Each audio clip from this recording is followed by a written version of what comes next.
Video paper plate making machine semi automatic single die paper plate making machine అంటారు.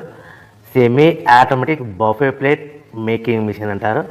Hydraulic paper plate making machine అంటారు. Hydraulic buffet paper plate making machine అంటారు. So మనం ఈ machine కొనుక్కున్న తర్వాత దీనికి వచ్చే 1 HP మోటార్ని మనం ఇంటి కరెంటు మీటర్ కాకుండా దీనికి సపరేట్గా commercial category to single phase metre తీసుకోవడం వలన భవిష్యత్తులో ఎలక్ట్రిసిటీ డిపార్ట్మెంట్ నుంచి మీకు ఎలాంటి ప్రాబ్లమ్స్ ఉండవని మంచి సలహా ఇస్తున్నాను, పాటించవలసిందిగా కోరుతున్నాను. సో ఈ semi automatic hydraulic single die buffet plate making మిషన్లో కేవలము బఫే ప్లేట్లు మాత్రమే తయారు చేసుకోగలుగుతాము. ఈ మిషన్లో కేవలం మందం లావు దొడ్డు ప్లేట్ మాత్రం బఫే ప్లేట్ తయారు చేసుకోగలుగుతాము. సో ఈ మిషన్లో ఎలాంటి టిఫిన్ ప్లేట్లని, డోనా కప్పులని, ప్రసాదం కప్పులని, స్నాక్స్ ప్లేట్స్ అని, టీ కప్పులని తయారు చేసుకోలేమని మీకు అందరికీ సలహా ఇస్తున్నాను.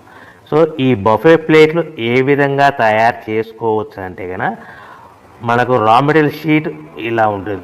ఈ షీట్ని డై మధ్యలో పెట్టి గేర్ వెనక్కి లాగితే కనుక 1, 2, 3 సెకండ్లు లాగితే అదే గేర్ను ముందుకు నెట్టడం వలన డై కిందికి వస్తుంది. ఈ విధంగా తయారైన ప్లేట్ చేసుకోవచ్చు. సో ఈ బఫే ప్లేట్లు మనం ఎన్ని తయారు చేసుకోవచ్చు అంటే కనుక నిమిషానికి 5 నుంచి 10 ప్లేట్లు తయారు చేసుకోవచ్చు. అది కూడా ఆపరేటింగ్ చేసే ఆపరేటర్ మీద ఆధారపడి ఉంటుంది.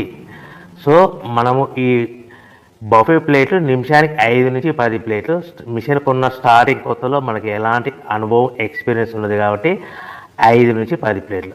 అదేవిధంగా ఒక 1 మంత్ లోపల బాగా ఎక్స్పీరియన్స్ వస్తే 10 నుంచి 15 ప్లేట్లు, 10 నుంచి 15 ప్లేట్లు, 10 to 15 ప్లేట్స్ తయారు చేసుకోవచ్చు.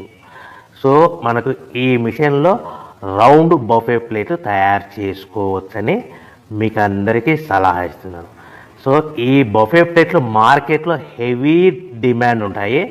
సో మనకు ఈ బఫే ప్లేట్లు ఈ విధంగా మనము నిమిషానికి ఆపరేటర్ మీద ఆధారపడి ఉంటుంది కాబట్టి నిమిషానికి 5 నుంచి 10 ప్లేట్లు పర్ డే 8 గంటల నుంచి 10 గంటలలో యావరేజ్గా 3000 నుంచి 5000 ప్లేట్లు తయారు చేసుకోవచ్చని మీకు అందరికీ సలహా ఇస్తున్నాను.